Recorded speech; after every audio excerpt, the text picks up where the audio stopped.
लोगों के लिए बड़ा खतरा बने हैं। नोएडा में एक सांड ने मां बेटी पर इस कदर हमला किया कि वे उस घटना को याद करके ही सिर उठती है। दरअसल मां अपनी मासूम बच्ची को लेकर स्कूल से लौट रही थी कि तभी आवारा सांड उन पर टूट पड़ा। जैसे जैसे राहगीरों ने सांड को खदेड़ा, लेकिन दोनों गंभीर रूप से घायल हो गई। नोएडा में ये पहला मामला नहीं है, लेकिन फिर भी नोएडा प्रशासन मूक दर्शक बना हुआ है।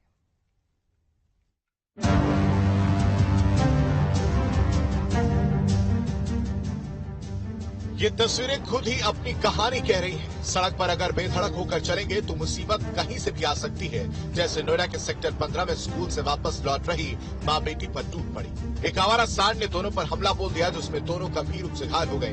राहगीरों ने किसी तरह शोर मचाकर सांड को वहां से भगाकर दोनों की जान बचाई। नोएडा में आवारा सांडों का आतंक रुकने का नाम नहीं ले रहा है। हम तस्वीर सोरखा गांव की आपको दिखाएं तो मेरे पीछे आप देखेंगे तमाम जो बच्चे यहाँ पर खेल रहे हैं और इसी तरीके से इसके बगल में अगर बात करें तो जो सांड है वो भी आवारा घूमता हुआ दिखाई दे रहा है। इस गांव में एक 3 साल की बच्ची और उसकी मां को सांड ने निशाना बनाया और दोनों गंभीर रूप से घायल हो गए। घटना के बाद से मां और बच्ची पूरी तरीके से डरी हुई है। घटना की सूचना मिलते ही बच्ची के पिता राजेश मौर्य आनन फानन में मौके पर पहुंचे और पत्नी बेटी को अस्पताल में भर्ती करा, जहां इलाज के बाद उन्हें घर भेज दिया गया। बच्ची स्कूल जाती है डेली, इनकी माँ जो है डेली लेके आती है। आते वक्त जो है एक मोड़ पड़ती है, मोड़ पे ये लोग आ रहे थे और उसी मोड़ पे जो है कि एक सांड अंदर को बढ़ा तो दोनों लोगों को उठाते हुए आगे बढ़ाते हुए ले गया। एक बार उठा के पटक दिया और फिर उनको उठाने के चक्कर में नहीं 2-3 बार गिर गई। इस वजह से ज्यादा चोट लग गई। पैर में लगी है और सिर में लगी है, दोनों होठ में भी लग गई है।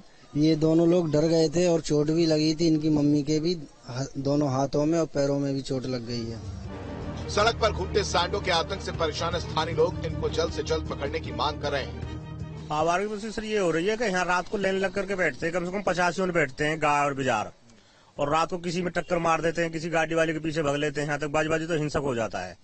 इस बच्चे का बीमारी, ये बच्चा आ रहा है यहीं पे है, इसके टक्कर मारी है। तो हम तो सरकार से ये अपील करेंगे कि इनका भी जो ना प्रोग्राम जो नसबंदी का कुछ या ऐसा हो कि इनकी प्रजनन क्षमता बंद होनी चाहिए तो रुकेंगे।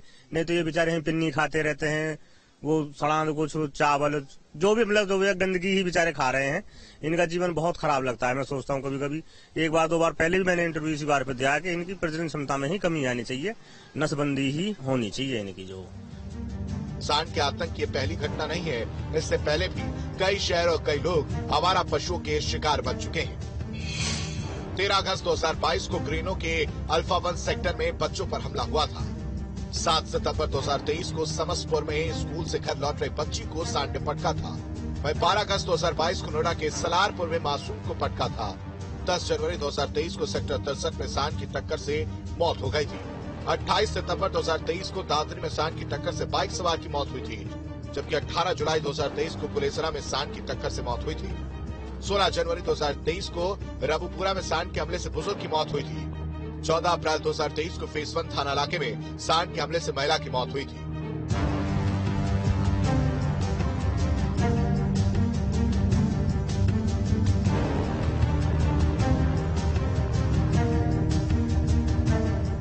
नोएडा प्राधिकरण के अधिकारियों ने सड़कों पर घूमने वाले आवारा गाय, भैंस और अन्य पशुओं के मालिक के ऊपर 20,000 रुपए तक का जुर्माना लगाने के आदेश दिए हैं, मगर उसका कोई असर देखने को नहीं मिला। सड़कों पर आवारा पशुओं की भरमार है। प्रशासन के ढीले रवैये से लोगों की जान खतरे में पड़ रही है। जो आदेश सरकार की तरफ से दिए गए उसका पालन होता हुआ नोएडा में नहीं दिखाई दे रहा है, जिसके चलते लोगों को लगातार निशाना बनाया जा रहा है। पिछले दिनों भी अगर बात की जाए तो दादरी इलाके में एक बाइक सवार को सांड ने टक्कर मारी, जिसके बाद ट्रक से कुचलकर उसकी मौत हो गई थी। और इसी तरीके का हादसा जो है वो सोरखा गांव में देखने को मिला, जहां स्कूल से अपनी बच्ची को लेकर आ रही मां को और उस बच्ची को सांड ने अपना निशाना बनाया। फिलहाल देखना होगा कि प्राधिकरण के अधिकारी कब तक इन पर अंकुश लगा पाते हैं। वीडियो जर्नलिस्ट अभिजीत के साथ अमित चौधरी, न्यूज स्टेट नोएडा। विजयदशमी पर